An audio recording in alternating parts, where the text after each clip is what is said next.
पिछले साल ये पहली बार था कि मैं किसी घर में बिल्कुल अकेला रह रहा था, क्योंकि मैंने एक नए पड़ोसी में एक छोटी सी जगह किराए पर ली थी जो मेरे ऑफिस के बहुत करीब थी।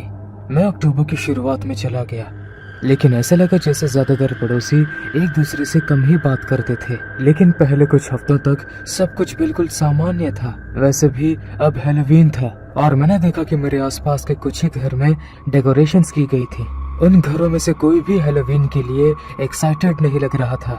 घर के आसपास बस स्कैरी पंपकिंस थे। मैंने अपने दरवाजे पर एक छोटा सा ट्रिक और ट्रिक लोगो लगाने का डिसीजन लिया, और जहां मैं रहता था वहां बांटने के लिए मैंने कैंडीज का एक मीडियम साइज थैला खरीदा।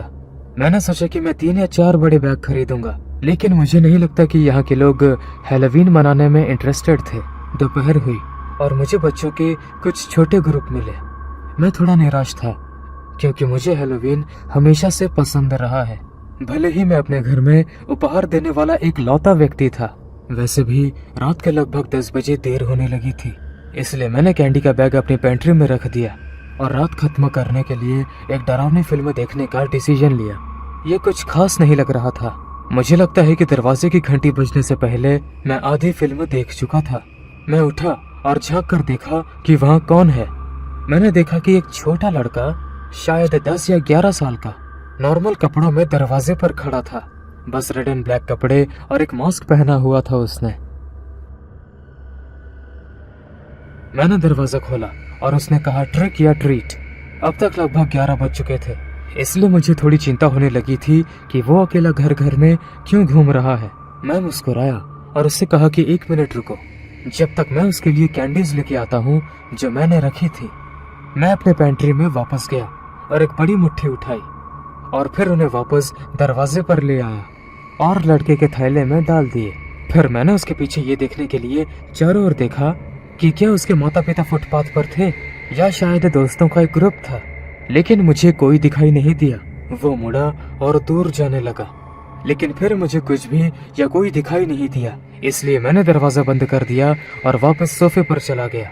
कुछ मिनट और बीते थे कि दरवाजे की घंटी दोबारा बजी। इस बार मैं पहले पेंट्री में गया और कैंडीज का एक बड़ा बैग लिया और फिर दरवाजे की ओर चला गया। जब मैंने उसे खोला तो मुझे आश्चर्य हुआ कि ये वही बच्चा वहाँ खड़ा था, लेकिन इस बार बिना किसी बैग के।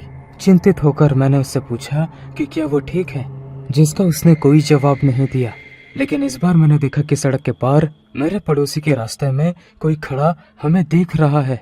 ये कोई एडल्ट आदमी जैसा लग रहा था, लेकिन उसने बच्चों जैसी पोशाक पहनी थी। क्या वो तुम्हारे पिता हैं? मैंने अच्छे से पूछा। बच्चे ने 1 सेकंड का इंतजार किया और फिर हाँ कहा। फिर मैंने उससे पूछा कि वो मेरे घर वापस क्यों आया, तो लड़के ने जवाब दिया और कैंडीज मांगी। मैं इससे और भी भ्रमित हो गया, क्योंकि उनके पास अपना खुद का बैग नहीं था, लेकिन मैंने अपने कैंडीज का बैग उसके बाहर निकालने के लिए बढ़ाया। लेकिन लड़का किसी कारण से लगभग नाराज लग रहा था। फिर अनिच्छा से अंदर पहुंचता है और भागने से पहले एक कैंडी ले लेता है। उस पूरी बातचीत ने मुझे थोड़ा परेशान कर दिया, इसलिए मैंने अपना दरवाजा बंद करना सुनिश्चित किया और फिर मैं वापस गया और फिल्म पूरी की। इस समय काफी देर हो चुकी थी, इसलिए मैंने सोने के लिए तैयार होने का फैसला किया। मैं सोफे से उठा और सीढ़ियों की ओर चलने लगा, लेकिन अपनी आंख के कोने से मैंने अपनी खिड़की के बाहर एक हल्की सी चमक देखी।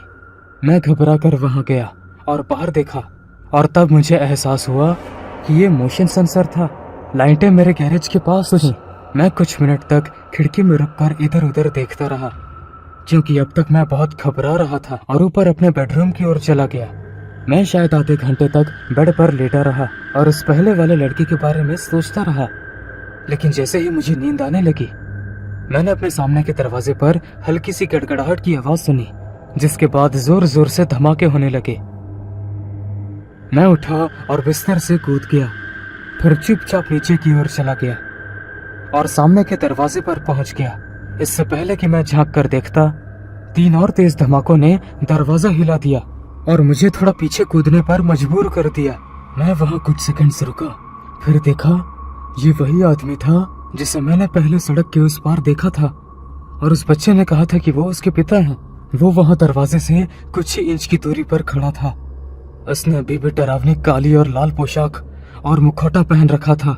मैं बता सकता था कि उसके हाथ में कुछ था, लेकिन वो दरवाजे के इतना करीब था कि मैं ये नहीं देख सका कि वो क्या है। मेरे पास उस दरवाजे को खोलने का कोई रास्ता नहीं था, क्योंकि मुझे नहीं पता था कि यह आदमी मुझसे क्या चाहता था। मैं ऊपर की ओर भागा और अपना फोन उठाया, फिर खुद को कमरे में बंद कर लिया और 911 पर कॉल किया। वो आदमी शायद पूरे 1 मिनट तक दरवाजा पीटता रहा और फिर दरवाजा शांत हो गया। मैं डर के मारे इंतजार करता रहा, उम्मीद करता रहा कि वो हमेशा के लिए चला गया होगा। फिर मैं उठा, अपने बेडरूम की खिड़की से बाहर देखा, जहाँ से सामने के दरवाजे की ओर जाने वाले फुटपाथ का एक छोटा सा दृश्य दिखाई दे रहा था। लेकिन जब मैं देख रहा था तो अचानक कांच टूटने की आवाज आई। मैं इस समय पूरी तरह से डर गया था कि अगर वे ऊपर आ गए तो मेरे पास बचाव करने का कोई रास्ता नहीं था।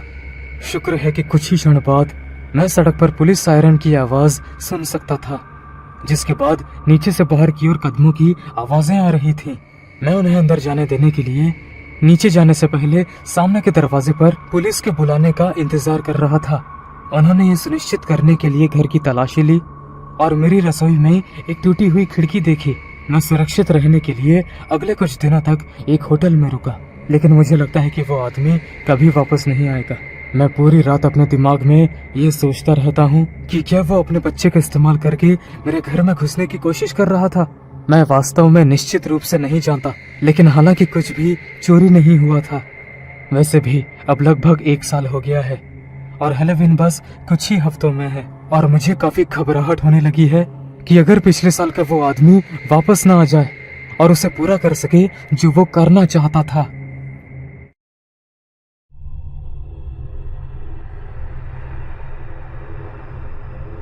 कुछ साल पहले जब हम 13-14 साल के थे, तब मैं और मेरे दोस्त ट्रिक और ट्रीट कर रहे थे। ये हमारा दूसरा साल था जब हमारे माता पिता हमारे साथ नहीं आए थे, इसलिए हम आसपास के पड़ोस में दौड़कर कैंडी इकट्ठा करने और अच्छा समय बिताने के लिए उत्साहित थे। हैलोवीन से पहले हम हर साल कुछ न कुछ करते थे। वो था हमारे ट्रिक और ट्रीटिंग रूट की योजना बनाना, ताकि हम पूरे आकार से कैंडी बार पाने की उम्मीद में सभी सबसे बड़े घरों में जा सकें। इस साल की शुरुआत में नए लग्जरी घरों की एक पूरी सड़क आखिरकार बनकर तैयार हो गई और लोग वहां चले गए, इसलिए हमने वहां से शुरू करने का फैसला किया और फिर बाद में अन्य इलाकों में जाने का फैसला किया। फिर हम ट्रिक और ट्रीट शुरू करने के लिए निकल पड़े। हम रास्ते में कुछ अतिरिक्त कैंडी के लिए कुछ घरों में रुके और फिर फुटपाथ से नीचे की ओर मुड़ गए। हमें हैरानी हुई क्योंकि हमने किसी अन्य बच्चों को बाहर घूमते हुए नहीं देखा था। हमें लगा कि हम पहले लोग हैं और हम वास्तव में एक्साइटेड हो गए। एक दयालु बूढ़े व्यक्ति ने दरवाजा खोला और हम सभी को एक बड़ी सी कैंडी दी। एक बार जब हम हाईवे से बाहर आ गए तो हम सभी अत्यधिक उत्साहित हो गए, क्योंकि हम पहले से ही अच्छी शुरुआत कर चुके थे। लेकिन जैसे ही हमने अगले दरवाजे की घंटी बजाई, किसी ने जवाब नहीं दिया और ना ही अगले घर और उसके बाद वाले घर ने जवाब दिया। इस सड़क के बारे में एक बात ये थी कि प्रत्येक घर का आंगन बहुत बड़ा था। लगभग 10 घरों से जवाब ना मिलने के बाद हमें ऐसा लगने लगा कि हम यहाँ हैलोवीन बर्बाद कर रहे थे, क्योंकि हमें कुछ भी नहीं मिल रहा था। हालांकि हम अगले घर को देख सकते थे और जहाँ तक हम देख सकते थे वो सड़क पर सबसे बड़ा था। इस घर में वास्तव में लंबा रास्ता था और ये और भी बड़े सर्कल वाले रास्ते तक जाता था। जैसे ही हम ऊपर जा रहे थे, मैंने देखा कि एक महिला दरवाजे के ठीक बगल वाली छोटी सी खिड़की से हमें देख रही थी। लेकिन जैसे ही मैंने उससे नजरें मिलाई, वो तुरंत पीछे हट गई। मुझे लगा कि वो बस चालबाजों का इंतजार कर रही थी और मुझे ये देखकर खुशी हुई और उम्मीद थी कि हमारे लिए कुछ कैंडीज होंगी। हम बरामदे में बैठे और मैंने दरवाजे की घंटी बजाई। लगभग तुरंत ही एक महिला दरवाजा खोलती है और उसके पीछे एक बूढ़ी महिला थी, वही जिसे मैंने खिड़की पर देखा था। जैसे ही हम ट्रिक और ट्रीटिंग कहते हैं, वो दोनों मुस्कुराते हैं। फिर वो दरवाजा खोलती हैं, जिससे उनके बड़े से लिविंग रूम के अंदर एक बड़ा सा टेबल दिखाई देता है। टेबल पर लगभग हर प्रकार की कैंडीज थी, जो आपको किसी दुकान पर नहीं मिल सकती थी। मैं विश्वास नहीं कर सकता था कि कोई हैलोवीन कैंडीज पर इतना खर्च करेगा, लेकिन इस तरह के बड़े घरों में ये काम बात होगी। उसने हमसे कहा कि हम अंदर आएं और बिना किसी झिझक के हमें जो भी कैंडी चाहिए उनमें से 2 चुन लें। हम सभी उनके पास मौजूद हर चीज को देखने के लिए बार बार मेज की ओर दौड़े। उस पल में हम सभी जो भी कैंडीज चाहते थे उस पर निर्णय लेने से बहुत खुश थे। लेकिन जब मैं ये सब तय करने की कोशिश कर रहा था, मैंने दरवाजा बंद होने की आवाज सुनी। हम सभी ने मुड़कर दरवाजे के पास खड़ी उस महिला की ओर देखा जो अभी भी हमें देखकर मुस्कुरा रही थी। उसने हमें बस 1 मिनट के लिए यहाँ रुकने के लिए कहा, क्योंकि वो बाहर जाते समय हमारे लिए कुछ कैंडीज रखना भूल गई थी। मैंने चारों ओर देखा, वो बूढ़ी औरत भी वहाँ नहीं थी। मैं बता सकता हूँ कि हम सभी घबराए हुए और डरे हुए थे। कुछ ही सेकंड्स बाद हॉल के नीचे से कदमों की आहट हमें सुनाई देने लगी। मैं तुरंत दरवाजे की ओर दौड़ा और उसे खोल दिया। हम सभी को बाहर आने दिया, क्योंकि हम सुन सकते थे कि महिला हमें इंतजार करने के लिए कुछ कह रही थी। हम सभी ड्राइववे से नीचे भागे और तब तक नहीं रुके जब तक हम अपने घर में वापस नहीं पहुंच गए। हम अपने रास्ते पर बैठे थे और डरे हुए और भ्रमित थे कि अभी क्या हुआ। हमने अपने माता पिता को बताने के बारे में सोचा, लेकिन हम जानते थे कि हमारे पेरेंट्स हमें डांटेंगे, क्योंकि हम उनसे बिना पूछे किसी अनजान व्यक्ति के घर गए थे। थोड़ी देर बाद हमने अपने पड़ोस में अपना चाल चलन जारी रखा, बहुत अधिक सतर्क रहे और ये सुनिश्चित करने की कोशिश की कि हम अकेले बच्चे नहीं हैं जो घूम रहे हैं। ये निश्चित रूप से हैलोवीन पर मेरे साथ होने वाली सबसे अजीब बात थी, और मैं और मेरे दोस्त अभी भी हर हैलोवीन पर इस बारे में बात करते हैं। और अगर हम कैंडीज लेने के लिए वहां रुकते तो पता नहीं क्या होता।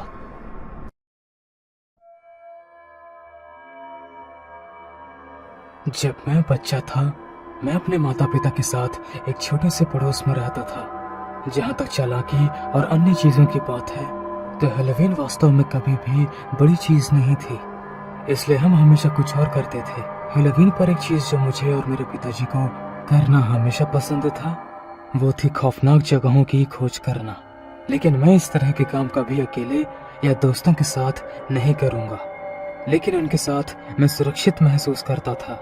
कुछ देर इधर उधर घूमने के बाद हमें एक टूटा फूटा खलिहान मिला। यह चीज वर्षों से खाली पड़ी थी। साइडिंग आधी टूट चुकी थी और छत भी धसी हुई थी। यदि वहाँ पेंट के छोटे छोटे टुकड़े ना होते तो आप कभी नहीं जान पाते कि ये लाल है। हम टूटे हुए कांच और लकड़ी के स्लैब के आसपास इधर उधर घूमे, फिर पीछे छूटे हुए औजारों और कचरों को ढूंढा, और फिर मैंने देखा कि खलिहान के किनारे एक प्यारा सा बिजुका बैठा हुआ था। मैंने इसकी ओर इशारा किया और मेरे पिताजी ने रास्ता दिखाया, लेकिन जैसे जैसे हम करीब आते गए दुर्गंध उतनी ही बुरी होने लगी। बेचारा आदमी। जब मैंने नीचे देखा तो मैंने अपने पिताजी को यह कहते हुए सुना। स्कैरक्रो के पैरों से कुछ ही दूरी पर एक बड़ा जंगली रकून निश्चल पड़ा हुआ था। लेकिन फिर मैं स्तंभ रह गया। ये ठीक मुझे घूर रहा था। मैं कसम खा सकता था कि पहले वो सीधे दूर तक देख रहा था, लेकिन अब उसकी नजरें मुझ पर थी। वो अभी भी मुस्कुरा रहा है और सीधा बैठा हुआ है। पापा? उन्होंने कोई जवाब नहीं दिया। मैंने उनकी ओर देखा और उन्होंने इस बार अधिक घृणित दृष्टि से रैकून की ओर इशारा किया। इसके अंदर का सारा सामान गायब था और आमतौर पर कोई बड़ी गड़बड़ी या कुछ और होता था, लेकिन इसके बारे में अजीब बात यह थी कि जब तक आप बारीकी से इसे नहीं देखते तब तक यह शायद ही ध्यान देने योग्य था। मैं नहीं चाहता था, लेकिन मैंने एक बार फिर से स्कैरक्रो की तरफ देखा। जब मुझे एहसास हुआ कि वो अभी भी मुझे घूर रहा है, लेकिन उसकी भौहें जो अभी भी उठी हुई थी अब सिकुड़ गई और उसकी मुस्कान गायब हो गई। फिर मुझे उसके मैले कुचेले कपड़ों से रिसते हुए बिखरे हुए खून के धब्बे दिखाई देने लगे। मुझे लगा कि कोई बीमारी मेरे ऊपर आ रही है और मुझे सचमुच में चक्कर आ गया, जब तक कि मेरे पापा ने मेरे कंधे पर अपना हाथ नहीं रखा। फिर बाहर निकलने का रास्ता दिखाने लगे। उनके शब्दों ने मुझे बेहतर महसूस कराया, लेकिन मुझे यकीन नहीं था कि मैं इस पर विश्वास करूं या नहीं। जैसे ही हम दूर चले गए, मैंने पीछे मुड़कर स्कैरक्रो की तरफ देखा और हमने पाया कि वो दूर की तरफ देख रहा था और अपनी भौहें ऊंची करके मुस्कुरा रहा था। मैंने अपने डैड को ये बात कभी नहीं बताई, क्योंकि मुझे पूरा यकीन नहीं था कि मैंने जो देखा था वो वास्तविक था भी या नहीं, और मैं नहीं चाहता था कि उन्हें चिंता हो कि मैं चीजें देखकर डर रहा हूँ।